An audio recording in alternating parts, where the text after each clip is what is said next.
Heat and work thermodynamic property नहीं है। तो बेसिकली अगर हीट एंड वर्क की अगर हम लोग बात करते हैं, ये क्या है?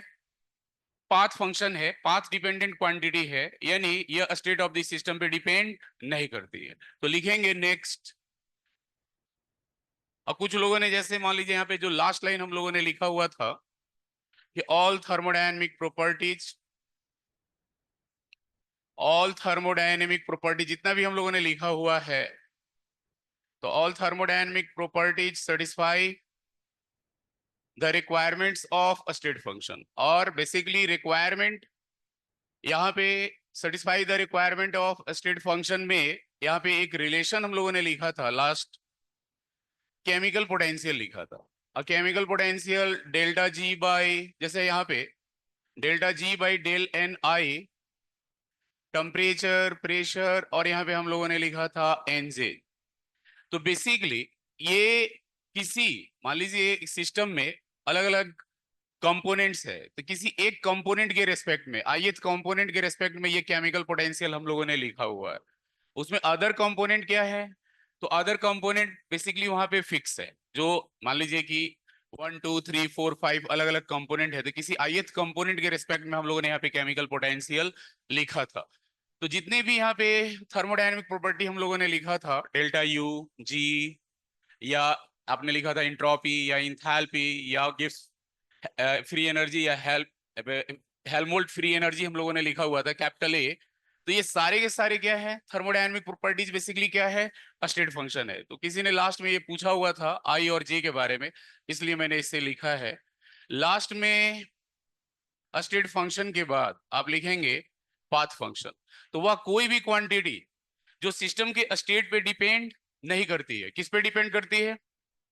पाथ ऑफ द सिस्टम पे। तो उसे हम लोग क्या कहते हैं? Path function. तो आप यहाँ पे लिख सकते हैं the quantities the quantities which depends on the quantities which depends on path of the system, which depends on the path of the system is called, क्या कहेंगे इसे आप?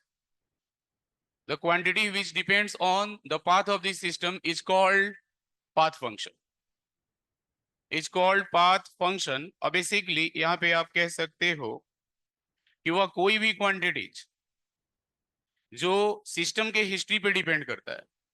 स्टेट फंक्शन में आपने इंडिपेंडेंट लिखा था, आप यहाँ पे लिख सकते हैं the quantities which depends on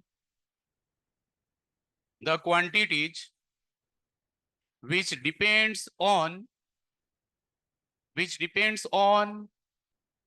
history of the system, history of the system is called, क्या कहेंगे इसे आप बताएं? तो बेसिकली अगर हम लोग यहाँ पे बात करें तो पाथ फंक्शन का एग्जाम्पल क्या है बताएं आप? तो आपने पढ़ा है heat, work and heat capacities, heat, work and heat capacities. और हीट कैपेसिटीज में बोलिए, हीट कैपेसिटीज में molar heat capacity, specific heat capacity पढ़ा होगा आप लोगों ने। तो यहाँ पे molar heat capacity and specific heat capacity, specific heat capacity.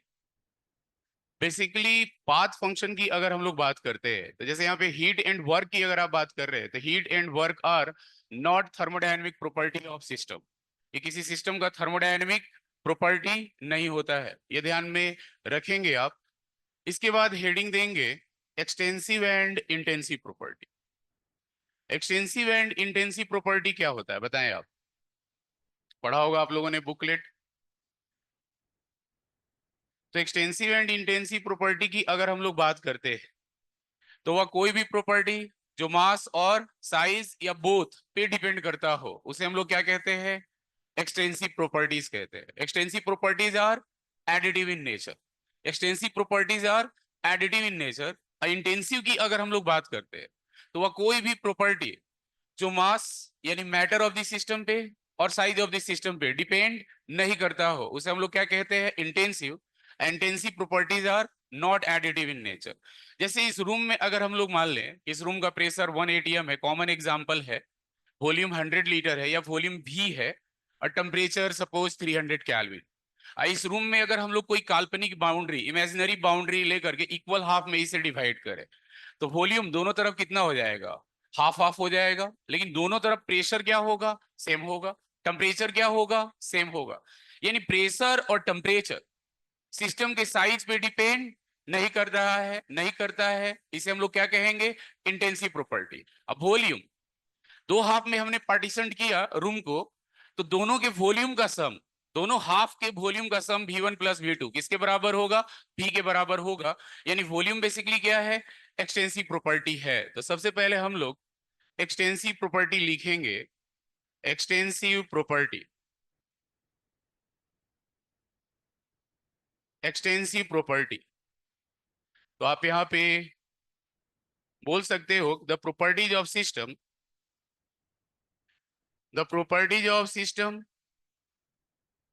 which depends on, which depends on matter present in system, the properties of system which depends on mass or size of the system, mass or size of the system is called, क्या कहेंगे इसे आप बताएं? तो basically the properties of this system which depends on mass or size of the system are called extensive properties. या एक property के लिए आप लिखेंगे तो यहां लिख सकते हैं आप is called extensive property, extensive property.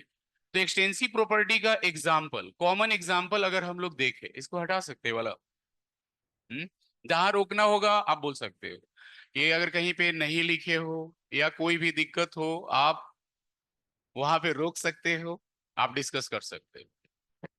हाँ, ये लास्ट में नहीं, आप उसी समय आपको कहीं पे भी आप नहीं लिखे हो बोल दो, मैं रुक जाऊंगा, साथ साथ चलेंगे। एक्सटेंसिव प्रॉपर्टी की अगर हम लोग बात करते हैं, the properties of system which depends on mass or size या both of the system is called extensive property। तो एक्सटेंसिव प्रॉपर्टी की अगर हम लोग बात करते हैं, एक सिंपल सा एग्जांपल अगर हम लोग लेते हैं, जैसा कि हम लोगों ने डिस्कस किया प्रेशर वॉल्यूम टेम्परेचर का, तो वॉल्यूम एक एडिटिव क्वांटिटी है, जोड़ने घटाने पे उसका वैल्यू क्या हो रहा है? चेंज हो रहा है। तो वह एक्सटेंसिव प्रॉपर्टी है, इसे हम लोग क्या कहेंगे? Extensive properties are additive in nature. तो यहाँ पे हम लोग लिख सकते हैं extensive properties, extensive properties are additive in nature, extensive properties are additive in nature. यानी जैसा कि मान लो यहाँ पे एक एग्जांपल हम लोग लेते हैं, सपोज ये रूम का हम लोगों ने एग्जांपल लिया, ये कोई एक सिस्टम है, सपोज यहाँ पे प्रेशर इसका 1 atm है, वॉल्यूम मान लो 100 लीटर है, और टेम्परेचर है 300 केल्विन, टेम्परेचर है 300 केल्विन। ये बेसिकली हम लोगों को इतना दिया हुआ कि प्रेशर 1 atm है, प्रेशर 1 atm है, वॉल्यूम 100 लीटर है, और टेम्परेचर क्या है? 300 केल्विन। ये सिस्टम हमने लिया है।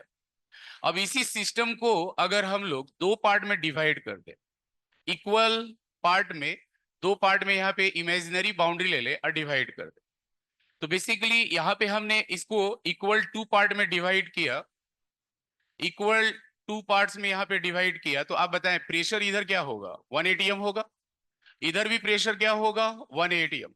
तो बेसिकली इस छोटे से सिस्टम में भी, यानी जो हाफ है इस सिस्टम का, यहाँ पे प्रेशर क्या आ रहा है? सेम आ रहा है। टेम्परेचर इधर भी दोनों हाफ में टेम्परेचर क्या मिल रहा है? 300 केल्विन, और साथ ही साथ इस बड़े से सिस्टम में भी क्या मिल रहा है? सेम मिल रहा है। लेकिन अगर वॉल्यूम की हम लोग बात करें, तो यहाँ पे फर्स्ट हाफ में वॉल्यूम आपको मिल रहा है 50 लीटर, और यहाँ पे सेकेंड हाफ में वॉल्यूम कितना मिल रहा है? 50 लीटर। तो यहाँ पे आप देख सकते हैं कि V किसके बराबर है? V1 प्लस V2 के बराबर है। यानी वॉल्यूम बेसिकली यहाँ पे क्या है? एडिटिव इन नेचर है। आप देख सकते हैं यहाँ पे कि एडिटिव इन नेचर है, तो बेसिकली ये क्या कहलाएगा? Volume is additive in nature, तो ये एक एक्सटेंसिव प्रॉपर्टी है। और pressure and temperature are not additive in nature, are not additive in nature, तो यह क्या होगा? इंटेंसिव प्रॉपर्टी होगा। इंटेंसिव प्रॉपर्टी यानी जो मास और साइज ऑफ द सिस्टम पे डिपेंड नहीं करता है। पहले सिस्टम का साइज बड़ा था और यहाँ पे प्रेशर और टेम्परेचर जितना है इसको इक्वल टू हाफ में डिवाइड करने पे भी प्रेशर और टेम्परेचर क्या है, सेम है। तो जो भी quantity mass of the system और साइज ऑफ द सिस्टम पे बेसिकली डिपेंड नहीं करता हो उसे हम लोग क्या कहेंगे, intensive property of the system. And intensive properties are not additive in nature. इसको लिखने के बाद लिखेंगे आप, लेकिन सबसे पहले इसके एग्जाम्पल लिख ले। एक्सटेंसिव का एग्जाम्पल एक साथ हम लोग लिख लेते। एग्जाम्पल्स ऑफ एक्सटेंसिव प्रॉपर्टी कुछ पढ़ा होगा आप लोगों ने। एग्जाम्पल्स ऑफ एक्सटेंसिव प्रॉपर्टी,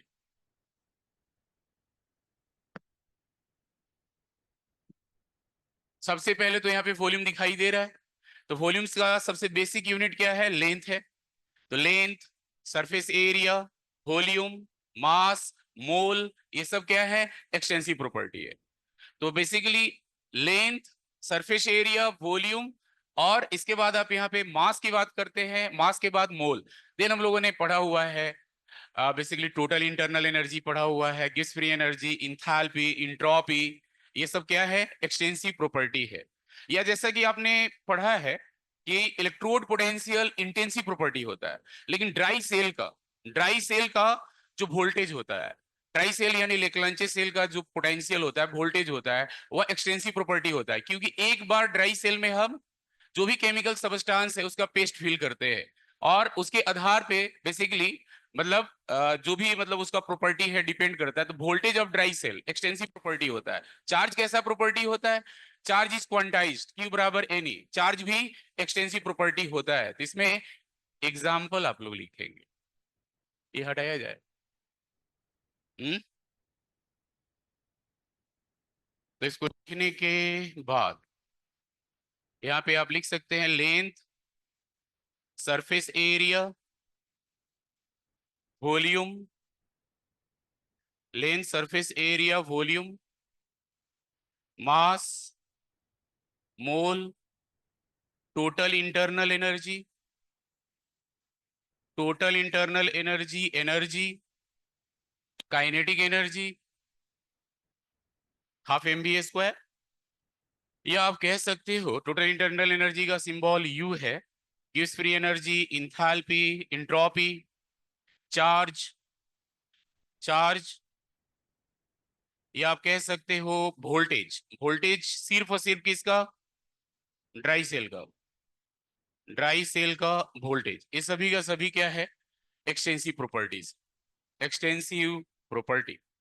इसको लिखने के बाद हटाया जाए। तो नेक्स्ट लिखेंगे आप इंटेंसिव प्रॉपर्टी। तो इंटेंसिव प्रॉपर्टी मास और साइज ऑफ द सिस्टम पे डिपेंड नहीं करता है। तो आप इंटेंसिव प्रॉपर्टी लिख सकते हैं कि वह प्रॉपर्टी जो मास यानी मैटर प्रेजेंट इन सिस्टम और साइज ऑफ द सिस्टम पे डिपेंड नहीं करता हो। तो आप यहाँ पे लिख सकते हैं the property which does not depend on the property which does not depend on mass यानी matter present in system, matter present in system. या आप कह सकते हो the property which does not depend on mass और size of the system, size of the system is called intensive property, is called intensive property. और हम लोगों ने यहाँ पे देखा कि जो इंटेंसिव प्रॉपर्टी है प्रेशर एंड टेम्परेचर, सिस्टम का साइज घटाने बढ़ाने पे अफेक्टेड नहीं हो रहा है। Intensive properties are not additive in nature. तो आप यहाँ पे लिख सकते हो intensive properties, intensive properties are not additive in, are not additive in nature, intensive properties are not additive in nature.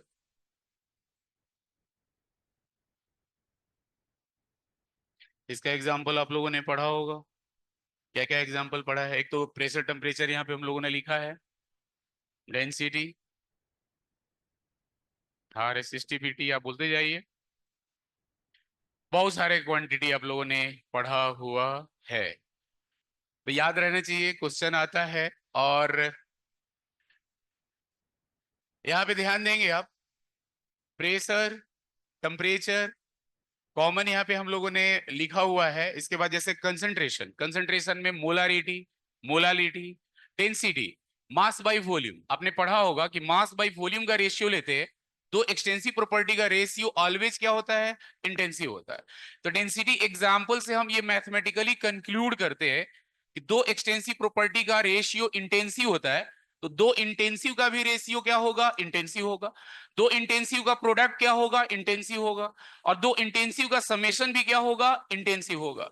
Intensive properties basically क्या होते हैं, एडिटिव इन नेचर। अब बहुत सारे प्रॉपर्टी है, पीएच है, फ्रीजिंग पॉइंट है, बॉइलिंग पॉइंट है, या बेसिकली अगर हम लोग molar volume, molar enthalpy, molar entropy, ये सब क्या है, इंटेंसिव प्रॉपर्टी है। तो इसके बाद एग्जाम्पल आप यहां लिखेंगे, रुकना है, बोलिए। तो examples of intensive property, examples of intensive property में आप लिख सकते हैं। एग्जाम्पल्स ऑफ इंटेंसिव प्रॉपर्टी में concentration, concentration, concentration, comma, molarity, concentration में molarity, comma, molality, molarity, comma, molality, comma, density, density,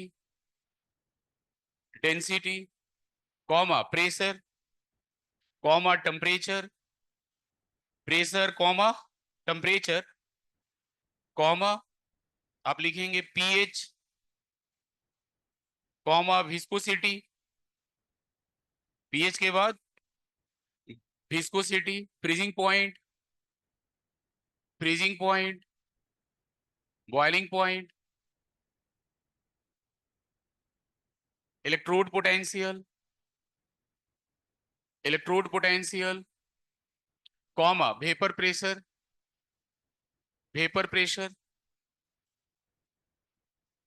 electrode potential आपने लिखा है, vapour pressure, comma, chemical potential, chemical potential जो हम लोगों ने न्यू आई लिखा था, वो भी क्या है, इंटेंसिव प्रॉपर्टी है। Molar volume, molar volume, molar volume, specific volume, molar enthalpy, molar enthalpy, molar entropy, molar enthalpy, molar entropy, comma, gas constant, gas constant, comma, dielectric constant, dielectric constant, comma, dipole moment. अच्छा, मैं रुक जाता हूँ, ठीक है। तुम्ही लोगों ने बोला ना कि नहीं नहीं रुकना है। नहीं, मैं रुक गया। अब ये इसलिए लिखा रहा हूं कि इस पे क्वेश्चन आता है, क्वेश्चन पूछ लेता है कि कौन सा क्वांटिटी एक्सटेंसिव इंटेंसिव है। अब मान लो पहले से कोरिलेट नहीं किए हो, नहीं याद है, तो कुछ क्वांटिटी आएगा तो उसको देखेंगे, लेकिन ज्यादातर लिख लेना चाहिए। कहाँ पे हो आप लोग, पहले ये बताओ। डाइपोल मोमेंट, डाइलेक्ट्रिक कांस्टेंट के बाद डाइपोल मोमेंट, डाइपोल मोमेंट के बाद आप लिखेंगे specific gravity, specific gravity. Specific gravity आप लोगों ने पढ़ा है, मोल कंसेप्ट में पढ़ा है ना, density of substance by density of water at 4 degree centigrade. Specific gravity, comma, molar conductivity, molar conductivity, kinetic energy per mole, kinetic energy per mole, kinetic energy per mole, comma, molar heat capacity, molar heat capacity, comma, specific heat capacity, molar heat capacity, comma, specific heat capacity, comma, colour. Colour लिखेंगे आप, ध्यान देंगे आप, रंग, रंग।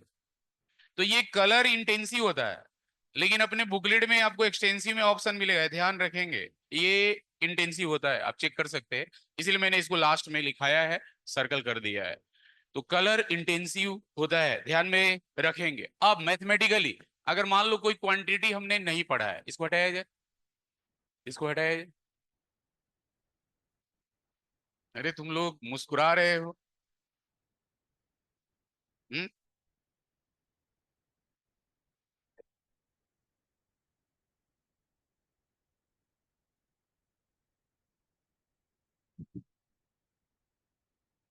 Note, note में first point,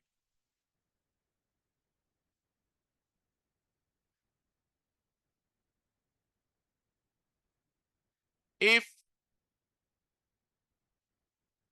two extensive, if two property x and y, if two property x and y are extensive, then, तो यहाँ पे अगर हम लोग बात करते हैं कि अगर x प्लस वाई, तो x प्लस वाई हमें क्या मिलेगा, एक्सटेंसिव मिलेगा। यानी दो एक्सटेंसिव प्रॉपर्टी का समेशन, extensive plus extensive is equal to extensive होगा। नेक्स्ट अगर हम लोग यहाँ पे x बाई वाई की बात करते हैं, यानी एक्सटेंसिव बाई एक्सटेंसिव, तो extensive by extensive is always an intensive quantity, ये क्या होगा, इंटेंसिव क्वांटिटी होगा। तो ये ध्यान में रखेंगे। अब जैसे मान लीजिए आप इसको डिफ्रेंशिएट भी करते हैं, इस फॉर्म में भी लिखा हो delta X by delta Y, तो ये क्या हो जाएगा, इंटेंसिव होगा। Delta X by delta Y भी क्या होगा, इंटेंसिव होगा, इसको हटा सकते हैं। तो अगर, अरे ये तो बहुत पहले लिखा हुआ था, ठीक है लिखो जल्दी।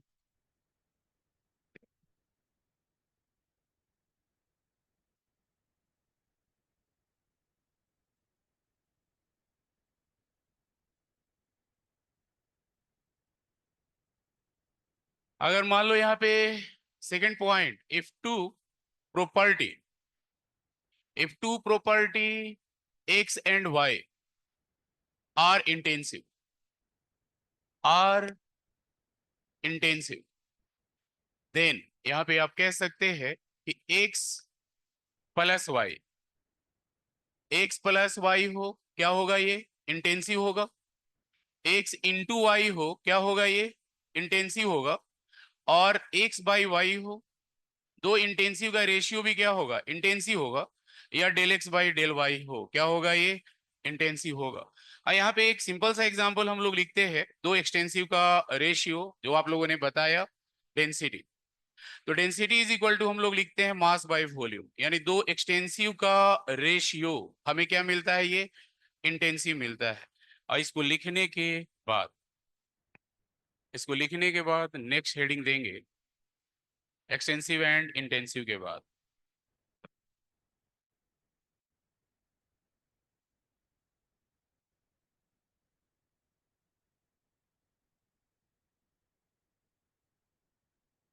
देखें बुकलेट,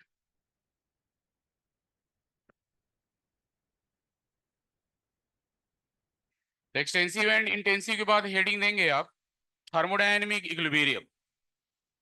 थर्मोडायनेमिक इक्विलिब्रियम क्या होता है, थर्मोडायनेमिक इक्विलिब्रियम बोलिए। जब किसी सिस्टम में कोई भी ऑब्जर्वेबल या मेजरेबल प्रॉपर्टी चेंज नहीं होता हो with respect to time, then that moment is known as a state of thermodynamic equilibrium। और थर्मोडायनेमिक इक्विलिब्रियम में तीन इक्विलिब्रियम एक साथ एग्जिस्ट करता है, कौन कौन सा, thermal equilibrium, mechanical equilibrium and chemical equilibrium. अगर डायनेमिक्स आप पढ़ रहे हो और थर्मोडायनेमिक इक्विलिब्रियम की अगर आप बात करते हो, कोई सिस्टम अगर थर्मोडायनेमिक इक्विलिब्रियम में नहीं है और उसे एक पॉइंट से दूसरे पॉइंट अगर ले जा रहे हो, तो वह प्रोसेस बेसिकली थर्मोडायनेमिक प्रोसेस नहीं कहलाएगा।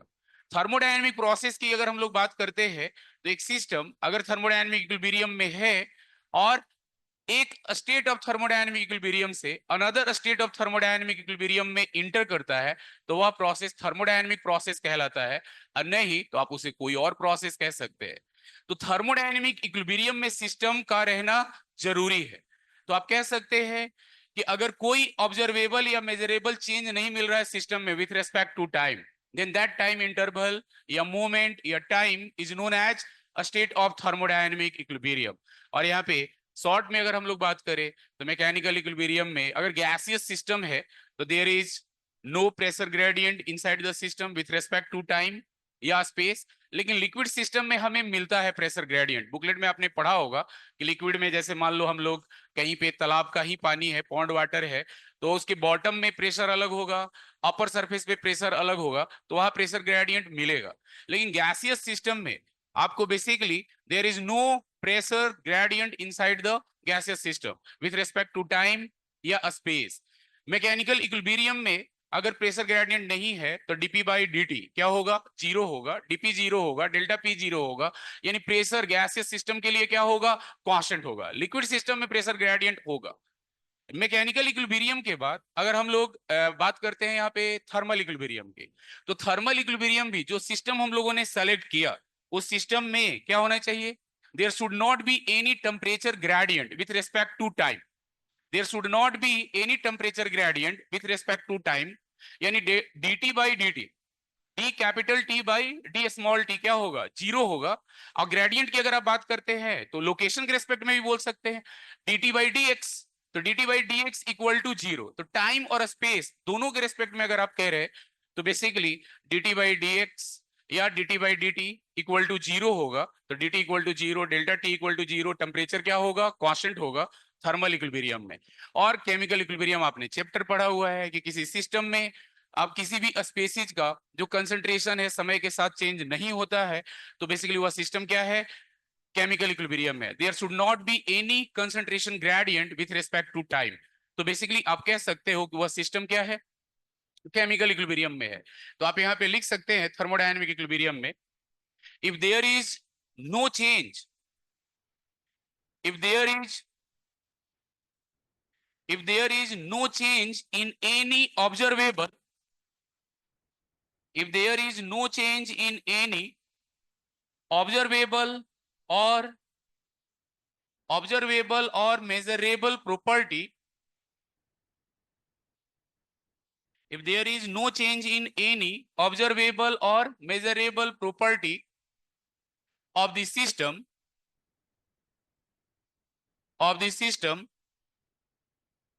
with time,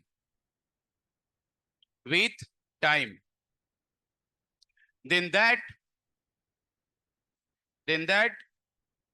time interval is known as,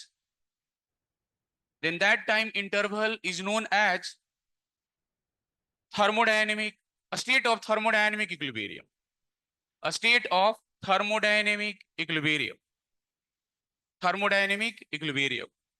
तो स्टेट ऑफ थर्मोडायनेमिक इक्विलिब्रियम की अगर हम लोग बात करते हैं तो thermodynamic equilibrium consist of, basically आप कह सकते हैं कि thermodynamic equilibrium consist of three equilibrium, यानी when three equilibrium exist together then that equilibrium is known as thermodynamic equilibrium, thermal equilibrium, mechanical equilibrium and chemical equilibrium. तो thermodynamic equilibrium में short में हम लोग यहाँ पे लिख सकते हैं कि when three equilibrium equilibrium है, when three equilibrium thermal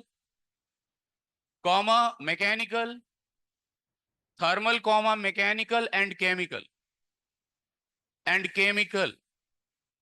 equilibrium exist together, when three equilibrium thermal mechanical and chemical equilibrium exist together, then that equilibrium is known as, thermodynamic equilibrium, thermodynamic equilibrium. तो thermal equilibrium की अगर हम लोग बात करते हैं, thermal equilibrium, तो thermal equilibrium में आप कह सकते हो थर्मल इक्विलिब्रियम में there should not be any temperature gradient, there should not be any temperature gradient in system with time, with time. तो बेसिकली यहाँ पे अगर आप कोई सिस्टम सेलेक्ट करते हो तो बेसिकली आप कह सकते हो there should not be, there should not be any temperature gradient, there should not be any temperature gradient in system, there should not be any temperature gradient in system with time। यानी एक time पे अगर आप अलग अलग location पे temperature measure कर रहे हो तो टेम्परेचर उस टाइम पे क्या होगा, कांस्टेंट होगा। तो यहाँ पे temperature gradient dt by D x is equal to अलग अलग लोकेशन पे क्या है, एक टाइम पे सेम है तो ये जीरो होगा, dt is equal to zero, delta T equal to zero, और यहाँ टेम्परेचर क्या होगा, कांस्टेंट होगा। अगर हम लोग मैकेनिकल इक्विलिब्रियम की बात करते हैं तो मैकेनिकल इक्विलिब्रियम में आप कह सकते हो there should not be any pressure gradient with respect to time और स्पेस इन गैसियस सिस्टम। लेकिन अगर लिक्विड सिस्टम की बात करते हैं तो वहां प्रेशर ग्रेडियंट होगा विथ रेस्पेक्ट टू स्पेस, अलग अलग लोकेशन पे प्रेशर क्या होगा लिक्विड सिस्टम में अलग अलग होगा। लेकिन गैस में एवरीवेयर प्रेशर क्या होगा, सेम होगा। तो यहाँ पे अगर मान लीजिए हम लोगों ने कोई गैसियस सिस्टम सेलेक्ट किया है, कोई गैसियस सिस्टम सेलेक्ट किया है तो यहाँ पे हम लोग बोल सकते हैं there should not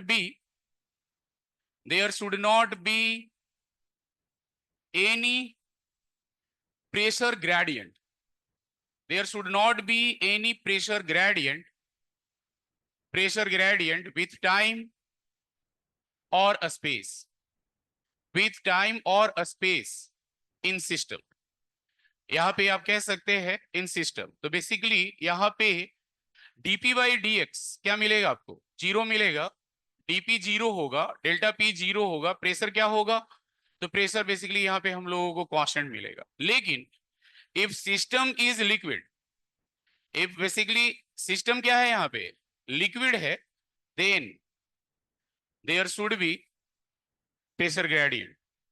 pressure gradient होगा कब, जब कोई लिक्विड सिस्टम आप सेलेक्ट करेंगे तो वहां पे प्रेशर ग्रेडियंट होगा। इस बात का ध्यान रखेंगे, अलग अलग लोकेशन पे प्रेशर क्या होगा अलग अलग। इसको हटा सकते हैं ये।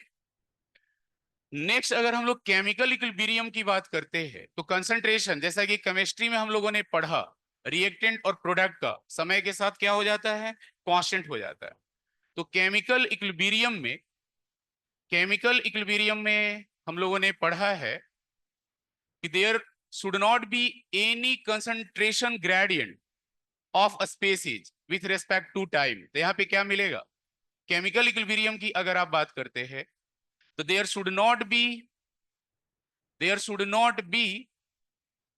any concentration gradient, there should not be any concentration gradient in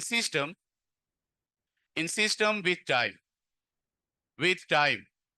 तो ये केमिकल इक्विलिब्रियम कहलाएगा। और यहाँ पे आप लिख सकते हैं, यहाँ पे del c by del x equal to zero होगा, या del c by del t, del c by del t क्या होगा, यहाँ पे टाइम के रिस्पेक्ट में ये जीरो आ रहा है तो आप डेल सी या डेल्टा सी क्या हो जाएगा बोलिए, डेल्टा सी से अच्छा यहाँ पे हम लोगों ने डीसी बाई डी टी लिखा है, डीसी बाई डी टी या D C, delta C equal to zero. और delta C equal to zero होगा तो कंसंट्रेशन क्या होगा, कांस्टेंट होगा। तो जब भी थर्मोडायनेमिक्स में आप पढ़ रहे हैं, इजी पार्ट है, लेकिन ये याद रखेंगे कि आप किसी प्रोसेस को स्टडी करने जा रहे हैं। पहले पढ़ते वक्त लगता है कि बहुत आसान है, बहुत सारे क्वेश्चन ऐसे बन जाते हैं ऑब्जेक्टिव कि सिस्टम थर्मोडायनेमिक इक्विलिब्रियम में नहीं है और उसमें पूछ लेता है थर्मोडायनेमिक प्रोसेस ऑब्जेक्टिव में। तो वहां पे बेसिकली आप थर्मोडायनेमिक प्रोसेस उसे नहीं कह सकते, कोई और भी प्रोसेस हो सकता है, बहुत सारे प्रोसेसेस है, बट वो थर्मोडायनेमिक प्रोसेस नहीं होगा। dt बाई डी एक्स लिखा है यहाँ पे, दोनों आप जैसे यहाँ पे टाइम के रिस्पेक्ट में भी है और अलग अलग लोकेशन पे भी है, स्पेस और टाइम। यहाँ पे dt बाई डी एक्स, और बेसिकली यहाँ पे dt बाई डी एक्स लिखा हुआ है, there should not be any temperature gradient in system with time. Time भी आप लिख सकते हैं और स्पेस भी लिख सकते हैं, लेकिन पहले नहीं, पहले ध्यान से सुनेंगे। उस समय मैंने बोला था टेम्परेचर ग्रेडियंट के लिए कि बेसिकली मान लीजिए कोई ऑब्जेक्ट है, तो अलग अलग लोकेशन पे टेम्परेचर अलग अलग हो सकता है, लेकिन सेम टाइम पे टेम्परेचर क्या होगा, उस लोकेशन पे क्या होगा, कांस्टेंट होगा। उस लोकेशन पे क्या होगा, कांस्टेंट होगा। तो अगर कोई कंफ्यूजन है तो आप डिटेल ले सकते हो। उस समय मैंने बोला था कि अलग अलग लोकेशन पे टेम्परेचर भले अलग अलग हो सकता है, लेकिन एक सेम टाइम पे अगर आप मेजर करेंगे तो उसका टेम्परेचर क्या होगा, कांस्टेंट होगा। तो बेसिकली यहाँ पे तीनों इक्विलिब्रियम जब एक साथ एग्जिस्ट करता है तब वह इक्विलिब्रियम क्या कहलाता है, थर्मोडायनेमिक इक्विलिब्रियम। इसको लिखने के बाद हेडिंग देंगे थर्मोडायनेमिक प्रोसेस। ठीक है, ये अच्छी बात है, ये वाला हटाया जाए। बोलो क्या होता है थर्मोडायनेमिक प्रोसेस, आप ही लोग बताओ पीछे से, जो लोग बैठे हुए हो बताओ भाई, मैं रुका हुआ हूं। थर्मोडायनेमिक प्रोसेस क्या होता है, थर्मोडायनेमिक प्रोसेस।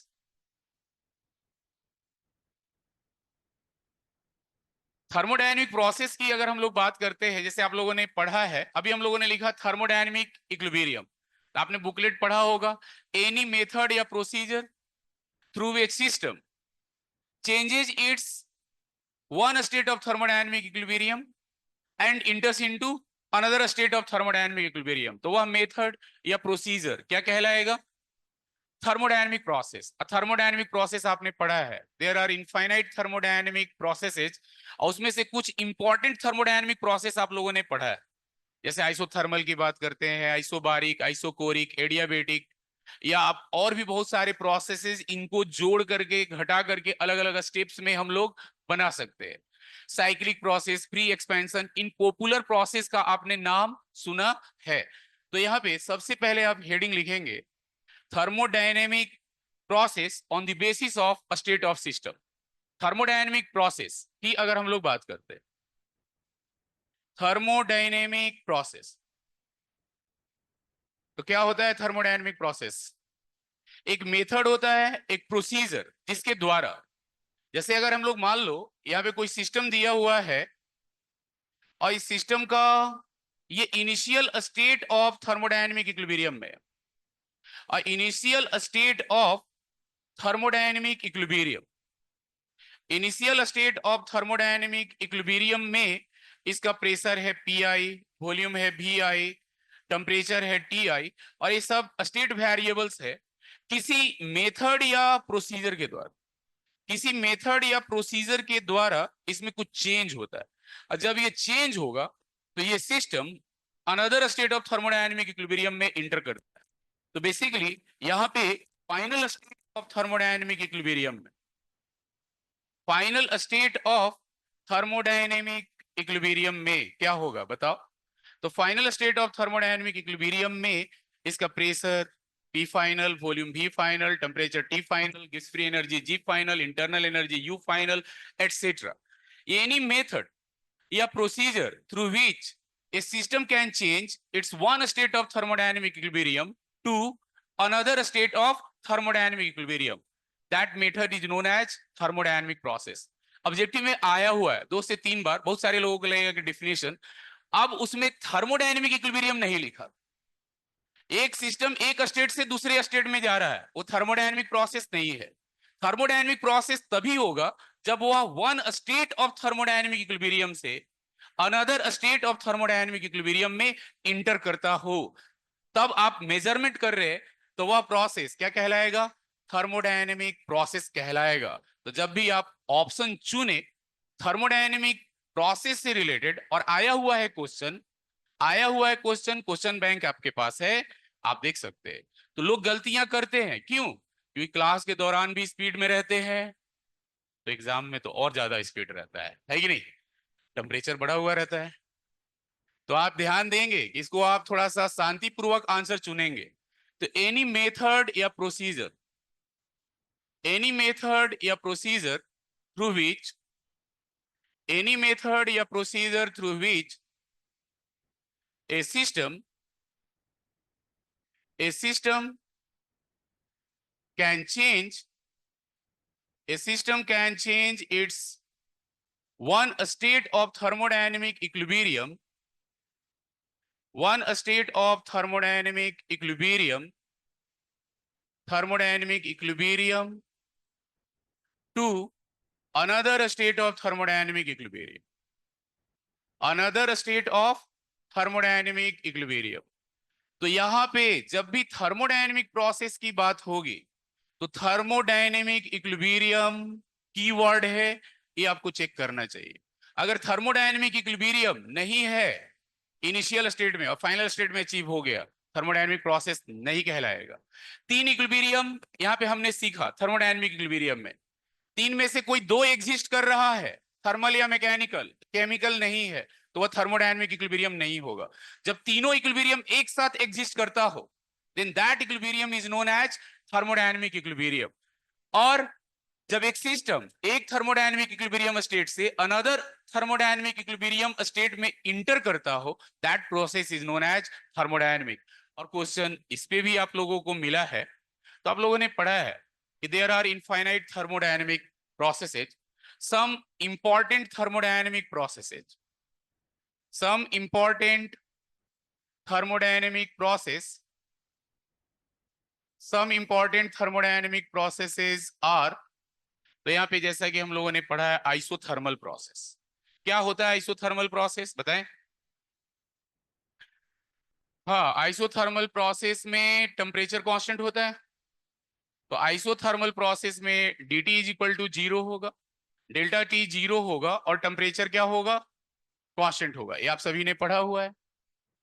तो अगर यहाँ पे मान लीजिए अगर हम लोग बात करते हैं for isothermal process, for isothermal process of an ideal gas, of an ideal gas in A close system, in A close system, कोई आइडियल गैस रखी हुई है क्लोज कंटेनर में यहाँ पे, और आइडियल गैस का फॉर्मूला हम सभी जानते हैं, PV equal to nRT. Temperature यहाँ कांस्टेंट है. तो आपने बहुत सारे वहां पे आइडियल गैस में आप लोगों ने पढ़ा है बॉयल्स लॉ या उससे रिलेटेड ग्राफ. इसको हटा सकते हैं वाला, उसके बारे में मेरे से नहीं बातचीत होगी. मेरे क्लास में अगर आप हैं, लाइट है, इससे मेरा काम चल जाएगा. बाकी एसी फैन के लिए बाहर, ये हटाया जाए. एसी फैन के लिए तो बाहर बात करेंगे ना, वो मैं थोड़ी जाऊंगा स्टार्ट करवाने. मैं केमिस्ट्री के लिए आया हूँ, थर्मोडायनेमिक्स के लिए आया हूँ. हाँ, हे भगवान, ये पहली बार नहीं है मैं जब से पढ़ा रहा हूँ. मुझे इन सब इलेक्ट्रॉनिक इक्विपमेंट से कोई लेना देना नहीं है. जितने भी स्विच है, फैन है, एसी है, इससे मुझे कोई लेना देना नहीं है. कब आप ऑन करोगे ऑफ करोगे आपकी मर्जी. आगे बढ़ते हैं, डिस्टर्ब नहीं करेंगे आप. तो आइसोथर्मल प्रोसेस की अगर आप बात करते हैं, dt is equal to 0, delta T equal to 0, temperature constant है. तो बेसिकली आपको यहाँ पे ग्राफ जैसे मान लीजिए आइसोथर्मल के लिए प्लॉट करना है, प्लॉट करते चलेंगे. यहाँ पे प्रेशर वर्सेस वॉल्यूम का ग्राफ, प्रेशर वर्सेस टेम्परेचर का ग्राफ, वॉल्यूम वर्सेस टेम्परेचर का graph,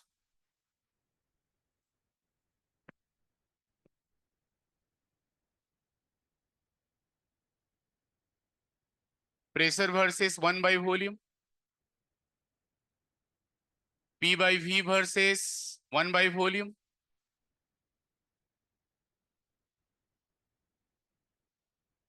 P by V versus 1 by V square, PV versus V, PV versus P, log P versus log V. तो आप लोगों ने पढ़ा हुआ है कि अगर यहाँ PV इक्वल टू एनआरटी है, टेम्परेचर कांस्टेंट है, R कांस्टेंट है, N कांस्टेंट है, तो PV बराबर कांस्टेंट मिलेगा हमें.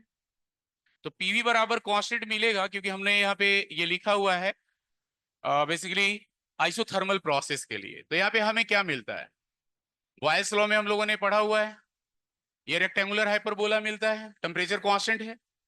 अब यहाँ प्रेशर वर्सेस टेम्परेचर की अगर आप बात करते हैं, आइसोथर्मल प्रोसेस है और आइडियल गैस सिस्टम है, तो यहाँ पे आपको कैसा लाइन मिलेगा? अगर टेम्परेचर कांस्टेंट है तो जो भी टेम्परेचर है उसको आप इस अनुसार रिप्रेजेंट कर सकते हैं। जो भी टेम्परेचर प्रेशर है ये कर्व आप रिप्रेजेंट कर सकते हैं। यहाँ पे भी क्या होगा? आइसोथर्मल है तो टेम्परेचर क्या होगा? कोई कांस्टेंट होगा।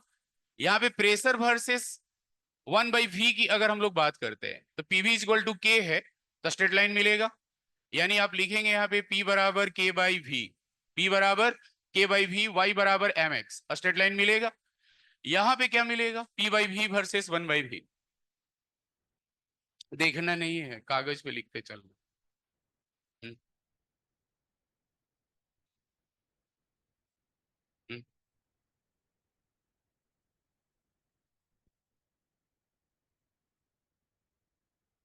तो हम लोगों ने ये पढ़ा है पीवी इक्वल टू क्या होता है? एनआरटी पढ़ा हुआ है ना हम लोगों से। तो यहाँ पे पीवी इक्वल, यहाँ पे हाँ पीवी इक्वल टू एनआरटी, या एनआरटी बेसिकली कांस्टेंट है के। तो अगर P बाई वी हमें लिखना है तो यहाँ P बाई वी लिखेंगे तो ये V स्क्वायर हो जाएगा। बोलिए।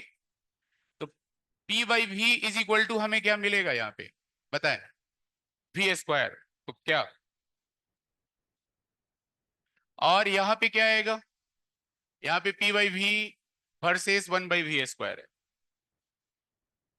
यहाँ स्ट्रेट लाइन आएगा, यहाँ स्ट्रेट लाइन आएगा, और इधर आपको मिलेगा P/v इज इक्वल टू के इंटू 1/v का स्क्वायर, यानी y बराबर M x square.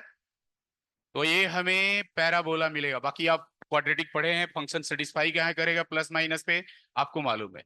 PV is equal to constant है तो ये पैरेलल टू क्या होगा? X axis, parallel to x axis.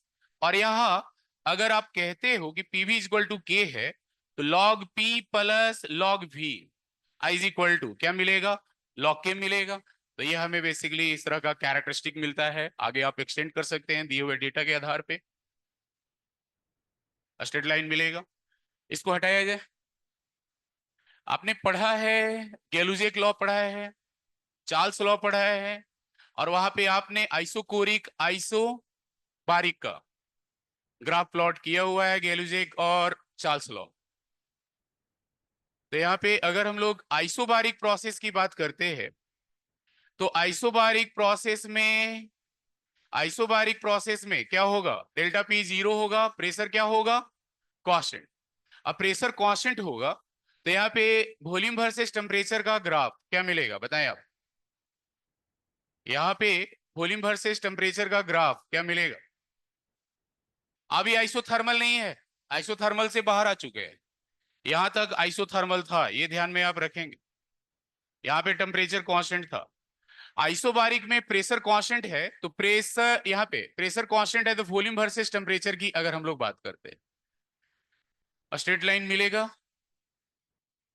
Passing through origin. तो यहाँ पे कुछ सीखा भी होगा आपने, ये टेम्परेचर कैपिटल टी है केल्विन में, तो ये बेसिकली 0 केल्विन होगा। 0 केल्विन पे कोई भी गैस बेसिकली गैसियस फॉर्म में एग्जिस्ट नहीं करती है नेचर में। तो 0 केल्विन है, यहाँ पे बेसिकली प्रेशर कांस्टेंट होगा। तो इस प्रोसेस को हम लोग बोलते हैं आइसोबारिक प्रोसेस। आइसोकोरिक प्रोसेस की अगर हम लोग बात करते हैं तो आइसोकोरिक प्रोसेस में basically dV equal to zero, delta V equal to zero, volume is equal to क्या होता है? कांस्टेंट होता है। अब volume is equal to constant होगा तो आप क्या लिखेंगे? बताएं आप। यहाँ पे अगर हम लोग प्रेशर वर्सेस टेम्परेचर की बात करें, capital T that is absolute temperature, और ये 0 केल्विन है तो यहाँ पे आप ये डैश डैश डैश से रिप्रेजेंट करेंगे, और इधर वॉल्यूम कांस्टेंट होगा। बाकी स्लोप इंटरसेप्ट जो भी आप अलग वहां पे पढ़े होंगे। तो आइसोबारिक, आइसोकोरिक, आइसोथर्मल के बाद एडियाबेटिक प्रोसेस। तो पिछले क्लास में हम लोगों ने एडियाबेटिक बाउंड्री लिखा था कि there is no exchange of heat between system and surrounding. तो वह हीट एक्सचेंज चाहे इनफाइनेटिसमली स्मॉल स्केल पे हो या फाइनाइट स्केल पे हो, no transfer of heat between system and surrounding. Dq भी जीरो होगा, क्यू भी जीरो होगा। बुक में लिखा है क्यू कांस्टेंट, क्यू कांस्टेंट नहीं होगा, कांस्टेंट हीट का ट्रांसफर नहीं होगा। There will be no exchange of heat between system and surrounding. Booklet में आप ध्यान में रखेंगे। इसको हटाया जाए।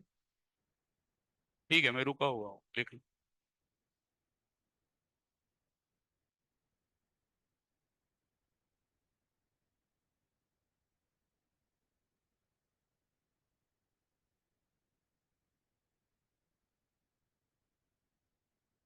बढ़ा जाए आगे। अच्छा, 1 मिनट है।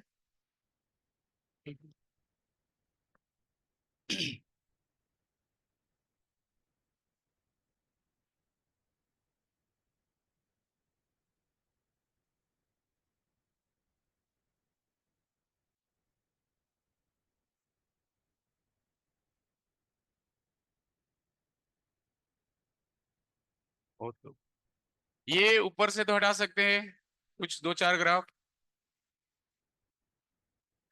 एडियाबेटिक प्रोसेस क्या होता है बताओ? एडियाबेटिक प्रोसेस आपने पढ़ा होगा।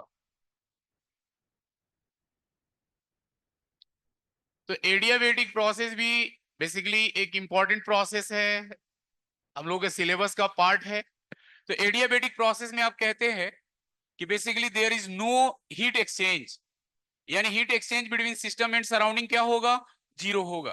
तो एडियाबेटिक प्रोसेस में आप कह सकते हो नो एक्सचेंज, नो एक्सचेंज या no transfer of heat, no exchange या no transfer of heat between system and surrounding, between system and surrounding, यानी सिस्टम और सराउंडिंग के बीच हीट एक्सचेंज क्या होगा?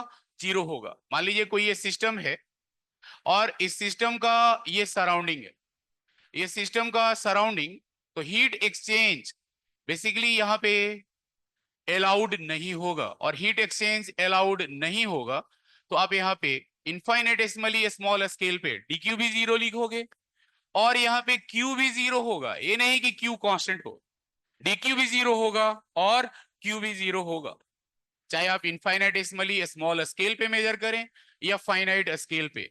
एडियाबेटिक प्रोसेस में ट्रांसफर ऑफ हीट क्या होगा बिटवीन सिस्टम एंड सराउंडिंग? तो transfer of heat between system and surrounding zero होगा। नेक्स्ट आप लोगों ने पढ़ा होगा साइक्लिक प्रोसेस। क्या होता है साइक्लिक प्रोसेस? कोई एक सिस्टम एक इनिशियल पॉइंट से चलना स्टार्ट करता है and after series of steps finally comes back to the initial state, तो एक साइकिल कंप्लीट होता है। और एक साइकिल में हमने लिखा था स्टेट फंक्शन में कि स्टेट फंक्शन का चेंज साइक्लिक इंटीग्रेशन में या साइक्लिक प्रोसेस में क्या होता है? जीरो। तो डेल्टा यू जीरो होगा, डेल्टा एच जीरो होगा, डेल्टा जी जीरो होगा। अगर साइकिल कंप्लीट हो रहा है, साइक्लिक प्रोसेस है, तो बेसिकली स्टेट फंक्शन का चेंज क्या होगा? जीरो होगा।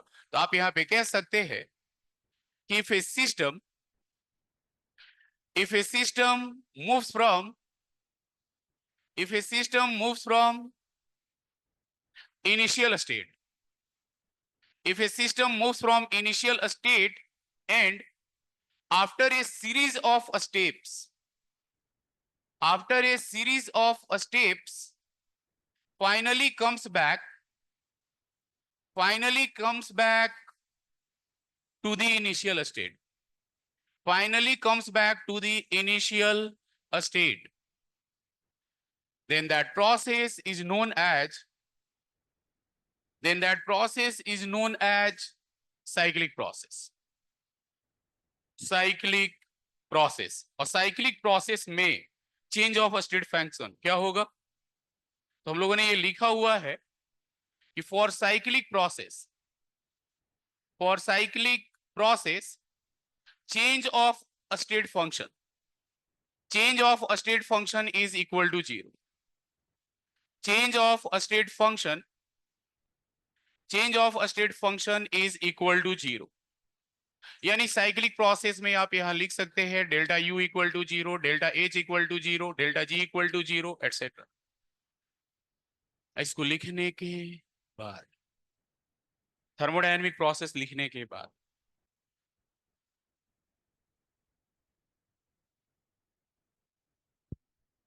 है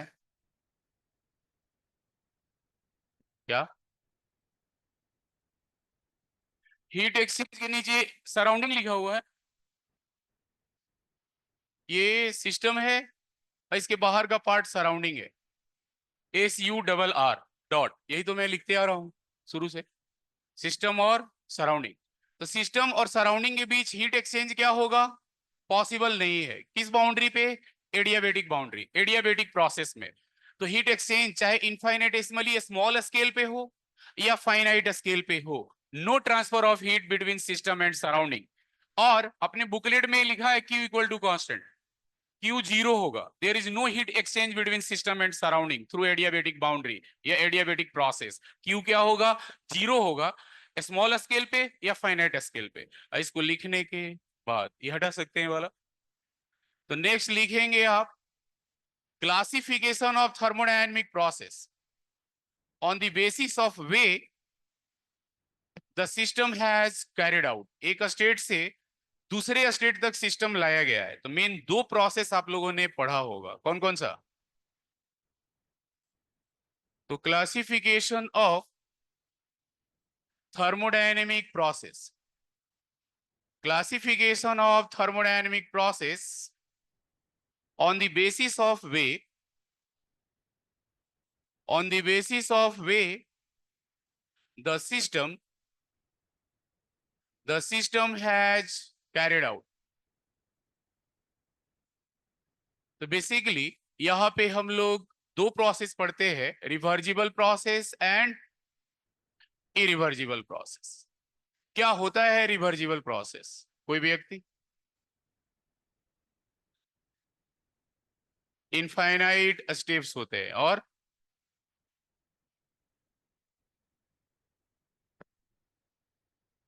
रिवर्स में इक्विलिब्रियम रहता है, मेंटेन रहता है, ठीक है। और कुछ?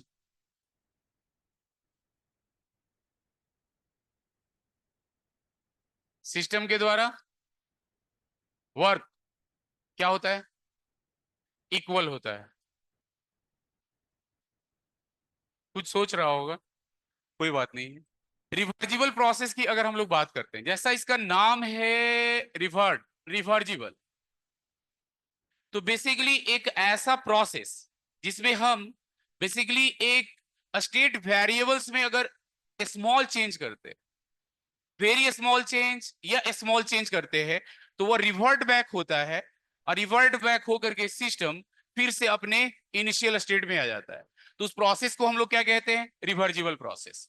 या रिवर्जिबल प्रोसेस की अगर हम लोग बात करते हैं, तो बेसिकली यहाँ पे हम इनफाइनेटेसिमली स्मॉल स्केल पे इसको स्टडी करते हैं कि एक प्रोसेस जो इनफाइनेटेसिमली स्लो रेट से होता हो और हर एक मोमेंट पे सिस्टम अपने सराउंडिंग के साथ थर्मोडायनेमिक इक्विलिब्रियम में रहता हो, यानी हर एक मोमेंट पे, हर एक पॉइंट पे thermodynamic equilibrium system and surrounding का डिफाइन होता है, यानी हमें थर्मोडायनेमिक इक्विलिब्रियम मिलता है। तो वैसे प्रोसेस को हम लोग क्या कहते हैं? Reversible process. या आपने बुकलेट में पढ़ा होगा या एनसीईआरटी में कि एक ऐसा प्रोसेस जिसमें ड्राइविंग फोर्स और अपोजिंग फोर्स का डिफरेंस इनफाइनाइटेसिमली स्मॉल, यानी जब एक प्रोसेस में ड्राइविंग फोर्स और बोलिए अपोजिंग फोर्स का डिफरेंस इनफाइनेटेसिमली स्मॉल हो, then that process is known as reversible process. और वह प्रोसेस इनफाइनेटेसिमली स्लो रेट में होता है, तो इनफाइनाइट टाइम में कंप्लीट होता है। वैसे प्रोसेस को हम आइडियल प्रोसेस कहते हैं, आइडियल रिवर्जिबल प्रोसेस या ideal process. Ideal process completes इन इनफाइनाइट टाइम। ऐसा कोई प्रोसेस पूरे यूनिवर्स में अवेलेबल नहीं है। पूरे यूनिवर्स नेचर में जो प्रोसेस अवेलेबल है according to thermodynamics, that process is irreversible. यानी आगे चल के हम पढ़ेंगे, इंट्रोपी में भी लिखेंगे सेकेंड लॉ में, reversible process does not exist in nature. लेकिन ऐसा कोई आइडियल प्रोसेस नहीं है, लेकिन नेचर में जो सडन चेंज हो रहा है, जो इंपल्सिव चेंज हो रहा है, जो रियल चेंज हो रहा है, उसको स्टडी करने के लिए हम वेरी स्लो रेट से प्रोसेस को स्टडी करते हैं, and that process is known as reversible process. तो रिवर्जिबल प्रोसेस पे सबसे पहले आप हेडिंग लिखेंगे। मान लीजिए यहाँ पे रिवर्जिबल प्रोसेस की अगर हम लोग बात करते हैं, जैसे मान लीजिए यहाँ पे एक सिलेंडर पिस्टन असेंबली है। ये सिलेंडर पिस्टन असेंबली में कोई गैसियस सिस्टम रखा हुआ। सिलेंडर पिस्टन असेंबली में बेसिकली ये initial state of thermodynamic equilibrium में है। इसका प्रेशर पीआई, वॉल्यूम वीआई और टेम्परेचर टीआई है।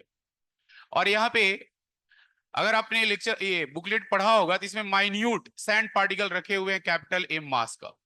एम मास का सैंड पार्टिकल लेने का मीनिंग ये है कि नेग्लिजिबल मास का सैंड पार्टिकल है, एम मास, एक सैंड पार्टिकल का mass M not very very small है, यानी उसको हटाने से बहुत कम अमाउंट का फोर्स हटेगा, बहुत कम अमाउंट का प्रेशर हटेगा। तो इनिशियली ये जो गैसियस सिस्टम है सिलेंडर पिस्टन असेंबली में, ये थर्मोडायनामिक इक्विलिब्रियम में है, और जब हम एक सैंड पार्टिकल रिमूव करते हैं, अभी ये थर्मोडायनामिक इक्विलिब्रियम में है, इस पे प्रेशर क्या लग रहा है, इस पे एटमॉस्फेयर प्रेशर लगा रहा है पी इस पूरे सैंड पार्टिकल के कलेक्शन का प्रेशर लग रहा है mg बाई एरिया। अब पूरे थर्मोडायनेमिक्स में हम लोग यहाँ पे वेटलेस पिस्टन लेंगे, क्या लेंगे, वेटलेस पिस्टन, पिस्टन का मास हम लोग सेलेक्ट नहीं कर रहे। तो इनिशियल स्टेट में इस पे प्रेशर कितना लग रहा है, इनिशियल स्टेट में गैस का प्रेशर कितना है, पीआई, इसके बराबर होगा।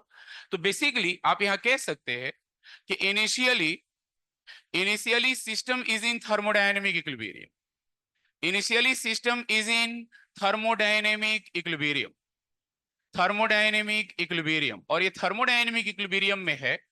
तो बेसिकली फ्री बॉडी डायग्राम जो पिस्टन का यहाँ पे आप बनाएंगे, तो यहाँ पे हमें क्या मिलेगा, FBD, P ATM, mg by area, और ये pressure of gas, and this pressure of gas is equal to P, यानी पी इज इक्वल टू कितना मिला, P ATM plus mg by area. अब अगर एक सैंड पार्टिकल यहाँ पे हम लोगों ने रखा हुआ है, collection of sand particle, basically यहाँ पे रखा हुआ है pile of sand particle, collection of sand particle capital M mass का, a mass of one sand particle, mass of one sand particle, sand particle का एग्जाम्पल कंसीडर करने के पीछे रीजन है कि अगर हमें 50 ग्राम सैंड पार्टिकल भी हटाना हो तो पता नहीं कितने समय लग जाए, इतना मतलब नेग्लिजिबल मास का वो छोटा छोटा छोटा छोटा सैंड पार्टिकल्स है। तो जब एक सैंड पार्टिकल को आप रिमूव करेंगे, if we remove one sand particle, if we remove one sand particle, if we remove one sand particle, then क्या यहां मिलेगा बताएं। एक सैंड पार्टिकल को आप रिमूव करेंगे तो यहाँ फ्री बॉडी डायग्राम हमें क्या मिलेगा, पिस्टन पे एक माइन्यूट चेंज होगा, और ये पिस्टन इनफाइनेटेसिमली स्मॉल स्केल पे थोड़ा आगे की ओर बढ़ेगा, एक्सपैंड होगा, थोड़ा पीछे आएगा और अपने इक्विलिब्रियम को अचीव कर लेगा, थर्मोडायनेमिक इक्विलिब्रियम को अटेन कर लेगा। तो बेसिकली अभी इस पे एक सैंड पार्टिकल हटाने के बाद क्या प्रेशर लग रहा है डाउनवर्ड डायरेक्शन में, तो capital M minus m naught into g by area, and this is pressure of gas. ये प्रेशर ऑफ गैस इधर हटा सकते हैं वाला। तो यहाँ पे एक सैंड पार्टिकल रिमूव करने के बाद हमें क्या मिलता है यहाँ पे, तो हम लोग यहाँ पे कह सकते हैं कि प्रेशर ऑफ गैस किसके बराबर है बताएं आप, pressure of gas is equal to P ATM plus capital M minus m naught into g by area, यानी ये हमें मिल रहा है P ATM mg by area minus m naught g by area, हम लोगों ने ये प्रेशर को इक्वेट किया हुआ है। तो आप बताएं यहाँ पे कि ये इनिशियल प्रेशर है गैस का, यानी P ATM plus mg by area, और एक सैंड पार्टिकल आपने हटाया है तो ये फाइनल टाइम का हमें मिल रहा है प्रेशर। तो दोनों में डिफरेंस क्या है, दोनों में डिफरेंस जो है वेरी वेरी स्मॉल है, यानी यहाँ पे ये very very small, infinitesimally small difference आपको मिल रहा है, यानी इनफाइनेटेसिमली स्मॉल है ये एक नेग्लिजिबल मास, इनफाइनेटेसिमली स्मॉल होने के कारण that will be tends to zero, यानी अगर गैस का जो फाइनल प्रेशर अब है P ATM plus capital M ji by area minus m naught g by area के बराबर है, यानी जब ये गैस आगे की ओर प्रोसीड कर रहा है, गैस एक्सपैंड हो रही है, तो इसको अपोज कौन कर रहा है, इसको अपोज कौन कर रहा है, इसको अपोज कर रहा है, ऊपर आने से रोक रहा है atmosphere and collection of sand particle, oppose कर रहा है। और ड्राइव कौन कर रहा है, पिस्टन को ऊपर कौन ले जाना चाह रहा है, गैसियस सिस्टम। तो ड्राइविंग फोर्स अगर एरिया से आप मल्टीप्लाई कर दें तो ये बेसिकली आपको मिलेगा ड्राइविंग फोर्स, और इधर आपको क्या मिलेगा, opposing force, and this is equal to minus dF, और डीएफ क्या होगा, इनफाइनेटेसिमली स्मॉल, यानी dF will be tends to zero.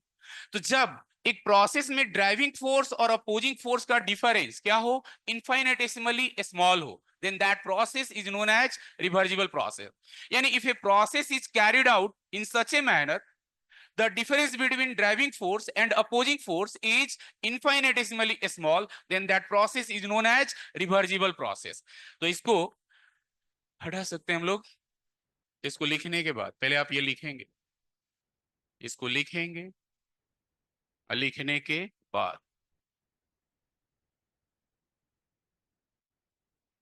आप यहाँ पे कह सकते हैं, if a process is carried out, if a process is carried out in such a manner, if a process is carried out in such a manner, the system, the system is in always thermodynamic equilibrium with its surrounding. If a process is carried out in such a manner, the system, the system is always, the system is always, या आप बोल सकते हैं at every stage, the system is always in thermodynamic equilibrium,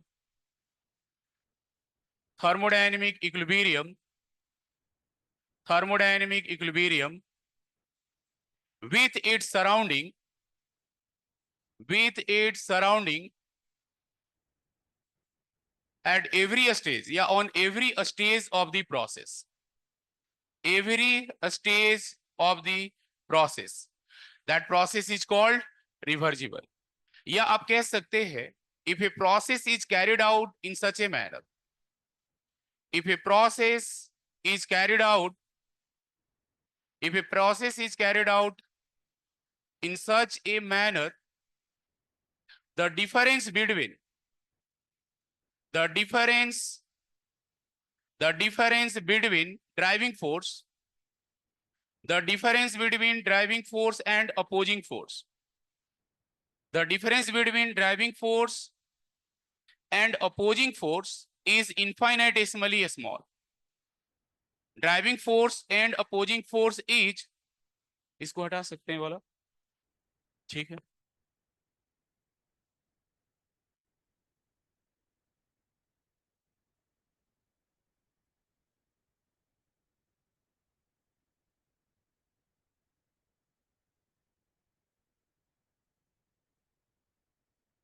zero kelvin पे gas के लिए हम लोगों ने ये ग्राफ प्लॉट किया है।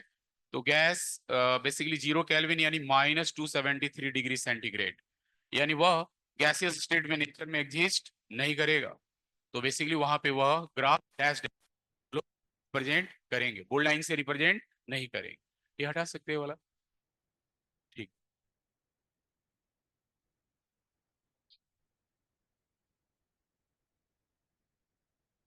If a process is carried out in such a manner, the difference between driving force and opposing force is infinitesimal, then that process is called reversible process. यह एक ऐसा प्रोसेस जो इनफाइनाइटेसिमली स्लो रेट से होता हो, infinite time में complete होता हो, that ideal process is known as reversible process. इसको हटा सकते हैं वाला।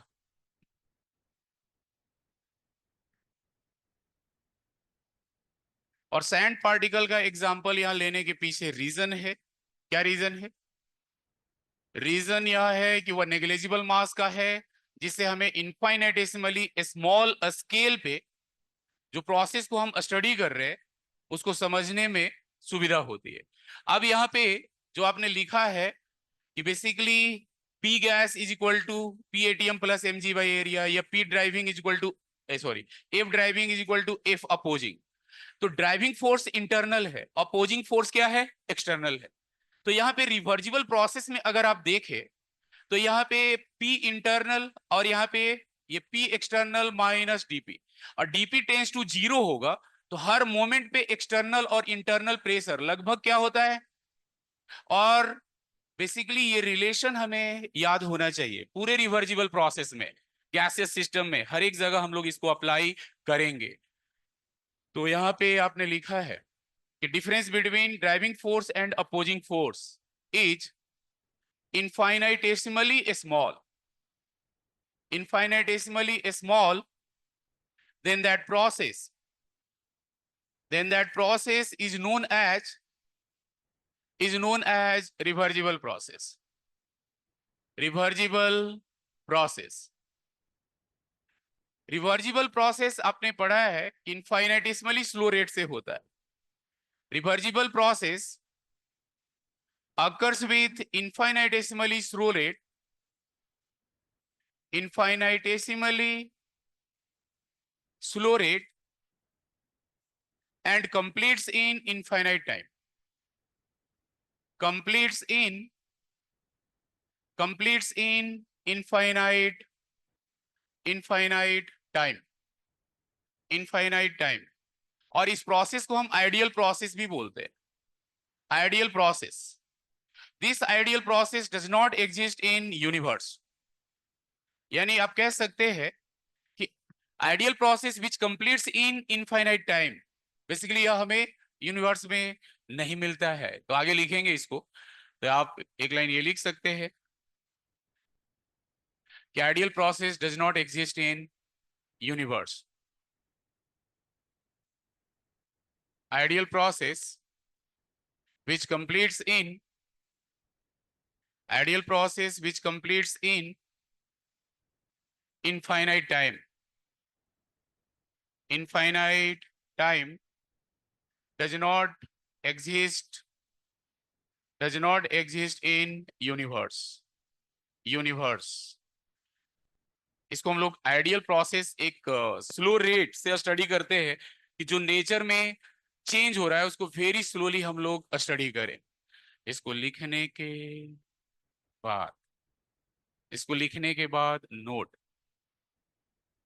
कंक्लूजन, किसी भी गैसियस सिस्टम का प्रेशर क्या होगा, हर एक मोमेंट पे, हर एक स्टेज पे डिफाइन होगा।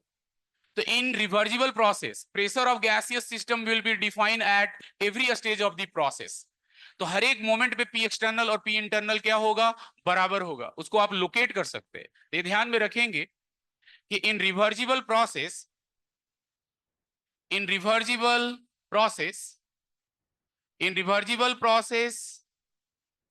pressure of gaseous system pressure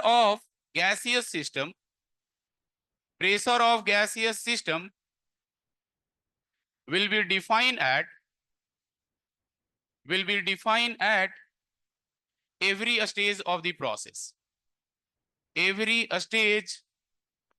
process, और हर एक मोमेंट पे एक्सटर्नल और इंटरनल प्रेशर लगभग क्या होगा, एक्सटर्नल और इंटरनल प्रेशर आप देख सकते हैं बराबर होगा। और इसी का हमें जरूरत होगा वर्क डन के कैलकुलेशन। और एक डिफिनीशन से ये लगता है कि वह प्रोसेस जो रिवर्ट बैक होता है small change in state variable से, और बेसिकली जिसमें सिस्टम एंड सराउंडिंग क्विकली अपने थर्मोडायनामिक इक्विलिब्रियम को यानी इनिशियल स्टेट को अचीव कर लेता है, रिवर्जिबल प्रोसेस। इसके बाद हेडिंग देंगे इरिवर्जिबल। थक गए हो क्या?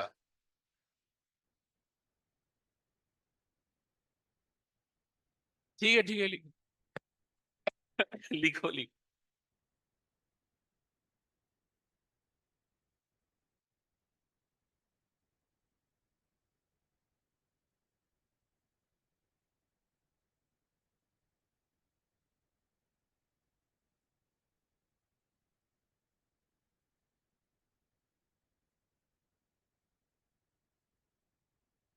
हम्म, यहां तक बेसिकली थोड़ा सा रिवर्जिबल और इरिवर्जिबल प्रोसेस क्लियर होना चाहिए। बहुत सारे लोगों को बहुत सारे क्वेश्चन सॉल्व करने आता है, लेकिन रिवर्जिबल और इरिवर्जिबल को वो आइडेंटिफाई डिफरेंशिएट नहीं कर पाते। तो हर एक क्वेश्चन का फिर दो आंसर होगा। उस व्यक्ति को अगर ये नहीं क्लियर है कि रिवर्जिबल है या इरिवर्जिबल है, तो वो कभी रिवर्जिबल मानेगा कभी इरिवर्जिबल मानेगा। तो पिक्चर क्लियर होना चाहिए कि रिवर्जिबल प्रोसेस में बेसिकली सिस्टम एंड सराउंडिंग दोनों ऑलवेज क्या होगा, थर्मोडायनामिक इक्विलिब्रियम में होगा। और वेरी स्मॉल चेंज करने पे बेसिकली वह सिस्टम रिवर्ट बैक होगा और अपने initial state of thermodynamic equilibrium को अचीव कर लेगा, अटेन कर लेगा। तो आप कह सकते हैं the process in which the process in which a system the process in which a system revert back by a small change by a small change in a state variables, जो भी state of the system का variable है, by a small change in a state variables and attains initial state of thermodynamic equilibrium. The process in which a system revert back by a small change in a state variable and attains initial state of thermodynamic equilibrium, thermodynamic equilibrium को वो attain कर लेता है system and surrounding, that is called reversible. Reversible के बाद इरिवर्जिबल की अगर हम लोग बात करते हैं, इरिवर्जिबल प्रोसेस ये बेसिक है और आप लोगों ने अच्छे से पढ़ा होगा पिछले साल. हाँ 11th में तो समय ज्यादा रहता है ना, बोलो. जैसे यहाँ पे ध्यान देंगे आप सभी, यहाँ पे जो हम लोगों ने सैंड पार्टिकल रखा था कैपिटल एम मास का, इसमें कोई गैसियस सिस्टम है और उस सैंड पार्टिकल को कंप्रेस कर दिया, तो ये कैपिटल एम मास का क्या हो गया, ब्लॉक. यानी इरिवर्जिबल की बात करते हैं हम लोग, that will B not reversible. Small change in state variable से वो रिवर्ट बैक नहीं होगा, वापस नहीं आएगा, अपने इनिशियल स्टेट को अचीव अटेन नहीं करेगा. That process is called irreversible. हमने वहां दो डिफिनेशन लिखा कि एक प्रोसेस में बेसिकली जब ड्राइविंग फोर्स और अपोजिंग फोर्स का डिफरेंस इनफाइनेटेसिमली स्मॉल होता है, दैट इज कॉल्ड रिवर्जिबल. इरिवर्जिबल में लार्ज डिफरेंस होगा. If a process is carried out in such way that the difference between driving force and opposing force is large, that process is called irreversible. यह एक ऐसा process जिसमें system हर moment पे thermodynamic equilibrium में नहीं रहता है. कहां रहता है, only at initial and final state of the system. बीच में कहीं पे इंटरमीडिएट स्टेजेस इनफाइनाइट है तो 2 4 10 पे मिल सकता है, लेकिन वो हमारे आंसर चुनने के काम में नहीं आएगा. आंसर सेलेक्ट करने के लिए केवल 2 स्टेट, इनिशियल एंड फाइनल. तो यहाँ पे इरिवर्जिबल प्रोसेस की अगर हम लोग बात करते हैं, ध्यान देंगे, ये सिलेंडर पिस्टन असेंबली में कोई गैसियस सिस्टम है और इनिशियल स्टेट में इसका प्रेशर पीआई है, वॉल्यूम वी है, टेम्परेचर टीआई. और अभी इसका अगर फ्री बॉडी डायग्राम आप ड्रॉ करेंगे, तो ये ओपन है, इस पे एटमॉस्फेरिक प्रेशर लगेगा. अब मैंने आपको एक बात याद दिलाया है कि मैं पिस्टन हमेशा कौन सा लूंगा, वेटलेस, ये याद रखेंगे. तो P ATM mg by area, और इसको अपोज कौन कर रहा है, गैस, किस प्रेशर से, पीआई, और ये इक्विलिब्रियम में है. अब एक बात बताओ कि जब यहाँ पे पी एटीएम लग रहा है और ये mg बाय एरिया लग रहा है और ये गैस का प्रेशर लग रहा है अपवर्ड डायरेक्शन, सडनली कोई व्यक्ति इस क्लास का जाता है लेबोरेटरी में और ब्लॉक एम को हटा देता है. तो जैसे ब्लॉक एम हटेगा, प्रेशर है mg बाय एरिया, वो सडनली हट रहा है, यानी गैस का प्रेशर ज्यादा होगा. तो गैस का प्रेशर ज्यादा होगा तो ये पिस्टन हाई स्पीड से अपवर्ड डायरेक्शन में मूव करेगा, गैस एक्सपैंड होगी तो प्रेशर गैस का घटते जाएगा और किसी मोमेंट पे जब एक्सटर्नल प्रेशर से वो इक्वलाइज होगा तो पिस्टन रुक जाएगा और कुछ समय के बाद थर्मोडायनेमिक इक्विलिब्रियम अचीव होगा, तब आप प्रॉपर्टी का मेजरमेंट कर सकते हैं.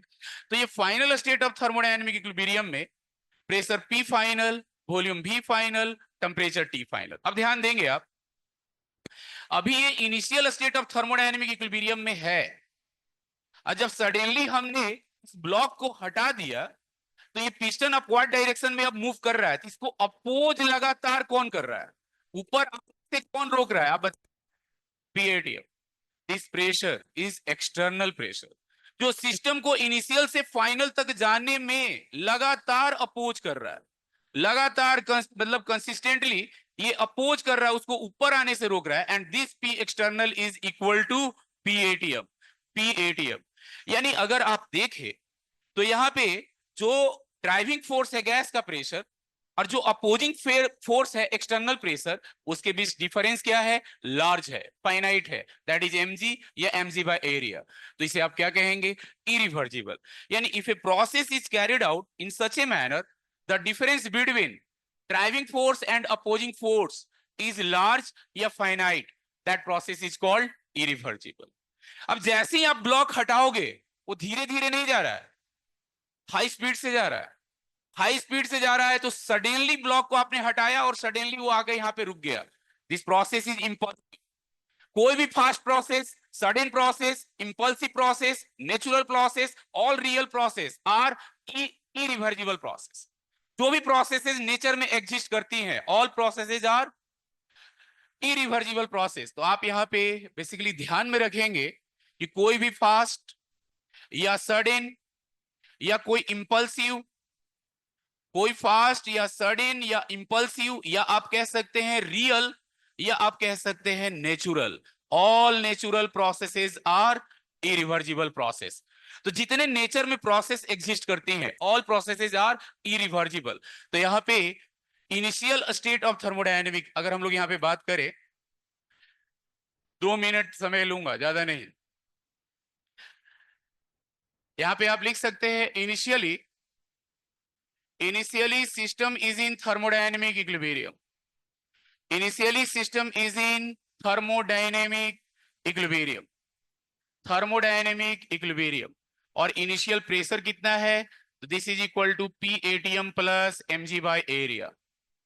अब जैसे ही हम लोगों ने इस ब्लॉक को हटाया, ये पिस्टन हाई स्पीड से मूव करता है और ये कहीं पे आके फाइनल स्टेट में रुकता है, और यहाँ final state of thermodynamic equilibrium मिलता है। तो यहाँ अपोज केवल कौन कर रहा है इसको आने से, P ATM, and this is final pressure of gas. तो बेसिकली इस तरह के क्वेश्चन में हमें एक ही बात सीखना है कि एक्सटर्नल प्रेशर गैस को किस प्रेशर ने, कितना प्रेशर ने अपोज किया, इनिशियल से फाइनल तक जाने में किस एक्सटर्नल प्रेशर ने अपोज किया। तो initially system is in thermodynamic equilibrium. अब यहां पे आप बेसिकली अगर ब्लॉक एम को हटाते हो, यानी when we remove suddenly block of mass capital M, block of mass capital M, then system yani piston moves from initial state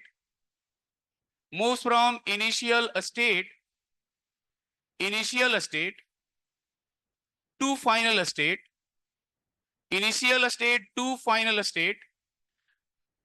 यहां पे ये हमें ध्यान में रखना है, against constant external pressure, against constant external pressure, against constant external pressure. और ये एक्सटर्नल प्रेशर कितना है आप बताएं, this external pressure is equal to P ATM. और ये प्रोसेस कितने टाइम में कंप्लीट हो रहा है, फाइनाइट टाइम में हो रहा है, फास्ट हो रहा है।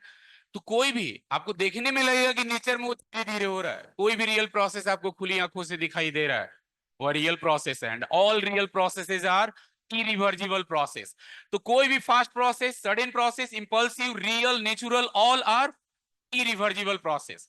तो यहाँ पे डिफिनेशन हम लोग लिख सकते हैं कि basically if a process is carried out, if a process is carried out in such a manner, if a process is carried out in such a manner,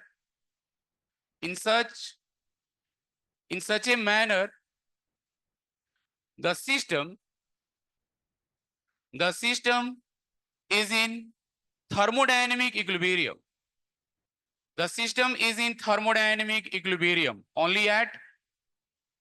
only at initial and, बताएं, only at initial and final state, and takes place with finite rate, तो जो finite rate से होता हो और साथ ही साथ, जो फाइनाइट रेट से होता हो और साथ ही साथ, आप बताओ यहां पे इनिशियल स्टेट और फाइनल स्टेट में केवल क्या मिलता हो, thermodynamic equilibrium. Initial state and final state में क्या मिल रहा है, thermodynamic equilibrium. If a process is carried out in such a manner, the system is in thermodynamic equilibrium only at initial and final state and takes place with finite rate, that is called इरिवर्जिबल। ये आप कह सकते हैं, if a process is carried out, if a process is carried out in such a manner, the difference between, इसको हटा सकते हैं ऊपर वाला, ऊपर वाला,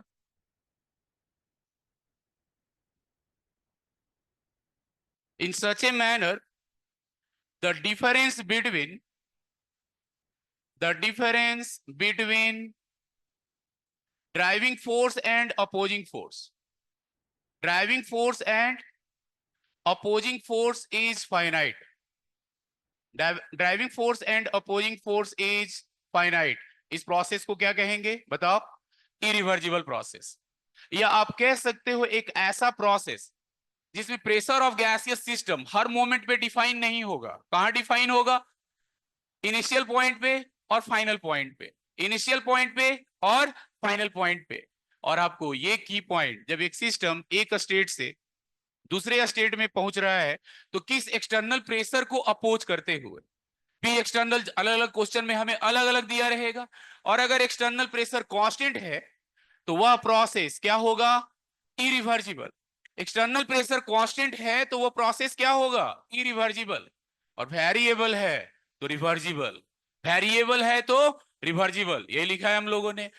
तो ये डिफिनीशन लिखने के बाद, irreversible process, irreversible process completes in finite time, completes in finite time with finite rate, finite rate से होता है। और अगर कोई स्मॉल चेंज आप करते हैं तो वह सिस्टम रिवर्ट बैक नहीं होता, system can not revert back by small change in state variables. यानी आप कह सकते हैं the process in which, the process in which a system cannot revert back, cannot revert back, cannot revert back by a small change in, by a small change in state variables, state variables जो भी pressure temperature volume है उसको थोड़ा सा change करने पे जो revert back नहीं होता हो, दैट इज इरिवर्जिबल। तो इरिवर्जिबल में सिस्टम कहां पे इक्विलिब्रियम पे होगा? Only at initial and final, पहला पॉइंट। दूसरा आपने लिखा कि ड्राइविंग फोर्स और अपोजिंग फोर्स का डिफरेंस लार्ज होगा, फाइनाइट रेट से होता है, फाइनाइट टाइम में कंप्लीट होता है, और स्मॉल चेंज करने पे वह रिवर्ट बैक नहीं होता है। तो आज तो यहीं तक पहुंचेंगे हम लोग। इसके बाद हेडिंग लिखेंगे वर्क डन। तो अगले क्लास में ध्यान से सुन लेंगे आप। यहाँ पे हमें थोड़ा रुक के बताना था, क्यों? अलग अलग लोगों का अलग अलग अपना एक्सपीरियंस होगा। बहुत सारे लोग रिवर्जिबल और इरिवर्जिबल अलग अलग लाइन लिखा रहता है क्वेश्चन में। क्वेश्चन कभी बनाया जाता है इसलिए नहीं कि आपको मदद करने के लिए, रिजेक्ट करने के लिए। तो रिवर्जिबल और इरिवर्जिबल को लोग आइडेंटिफाई नहीं कर पाते हैं, और एक क्वेश्चन का दो प्रोसेस के नाम पे दो आंसर हो सकता है, वर्क डन का या जो भी उससे रिलेटेड टर्म्स है। तो रिवर्जिबल इरिवर्जिबल को अच्छे से समझना चाहिए। इसके बाद आपका 50% प्रॉब्लम रिजॉल्व हो जाता है। लेकिन अगर आपने इसको सही से सेलेक्ट नहीं किया तो आपका आधा गलत होने का चांस वहां पे बढ़ जाता है। तो अगली क्लास में हम लोग वर्क डन पढ़ेंगे।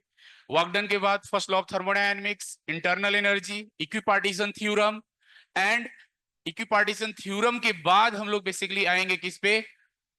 हीट पे आएंगे। तो अगली क्लास का रीडिंग असाइनमेंट है वर्क डन है, वर्क डन। वर्क डन के बाद first law of thermodynamics, work done का केवल फॉर्मूला, सिंपल सा formula. First law of thermodynamics के बाद हम लोग इंटरनल एनर्जी पढ़ेंगे, और देन हम लोग पढ़ेंगे हीट। गैस का नहीं है, गैस का क्यों कांस्टेंट होगा? ये तो यहाँ पे गैस एक्सपैंड हो रही है। देखेंगे सभी लोग। इन्होंने अच्छा क्वेश्चन किया है, बताते ही चलते हैं क्योंकि टाइम समाप्त हो रहा है। यहाँ पे एक पॉइंट और ध्यान से सुनेंगे आप। लास्ट क्लास के कारण मैं भी निकल रहा था। जब ब्लॉक हटाएगा, मान लो कोई व्यक्ति एक्सटर्नल एजेंट ने ब्लॉक हटाया, तो मैं यहाँ पे एक वर्ड यूज करता हूं कि गैस के मोलिक्यूल एकदम अति आनंदम अवस्था में थे। यानी यहां पे पूरे कंटेनर में प्रेशर कितना है, पीआई है। लेकिन जैसे ही ब्लॉक हटा, केवल इंफॉर्मेशन किसको है, जो पिस्टन के कांटेक्ट में है मॉलिक्यूल। यानी पिस्टन जिस स्पीड से जा रहा है, 2010 मॉलिक्यूल जो उसके कांटेक्ट में है वो उसी स्पीड से जाएंगे। नीचे वाले मॉलिक्यूल अपने पहली अवस्था में है। यानी जैसे जैसे ये ऊपर जा रहा है, मॉलिक्यूल धीरे धीरे खींचे हुए जा रहे हैं, उनका वेलोसिटी बढ़ते जा रहा है। नीचे वाले अभी भी रेस्ट में है। यानी प्रेशर ग्रेडियंट है यहाँ पे। अब प्रेशर ग्रेडियंट है तो थर्मोडायनेमिक इक्विलिब्रियम डिफाइन नहीं होगा। तो जब वो शुरुआत में ब्लॉक हटाने के पहले थर्मोडायनेमिक इक्विलिब्रियम में है, that is initial state of thermodynamic equilibrium. जब हमने ब्लॉक हटाया तो पिस्टन हाई स्पीड से मूव कर रहा है, तो जो भी कांटेक्ट में मॉलिक्यूल है उसको केवल इंफॉर्मेशन मिला, वो उसी स्पीड से ऊपर जा रहा है। बट बॉटम वाले मॉलिक्यूल को कोई इंफॉर्मेशन नहीं है कि पिस्टन हाई स्पीड से मूव कर रहा है। तो ऊपर का प्रेशर और बॉटम का प्रेशर अलग हो जाएगा। तो इंटरमीडिएट स्टेजेस पे थर्मोडायनेमिक इक्विलिब्रियम डिफाइन नहीं होता है। यानी यहां पे प्रेशर ऑफ गैसियस सिस्टम हर मोमेंट पे डिफाइन नहीं होता है। ये सिर्फ और सिर्फ कहां डिफाइन होगा, इनिशियल एंड फाइनल।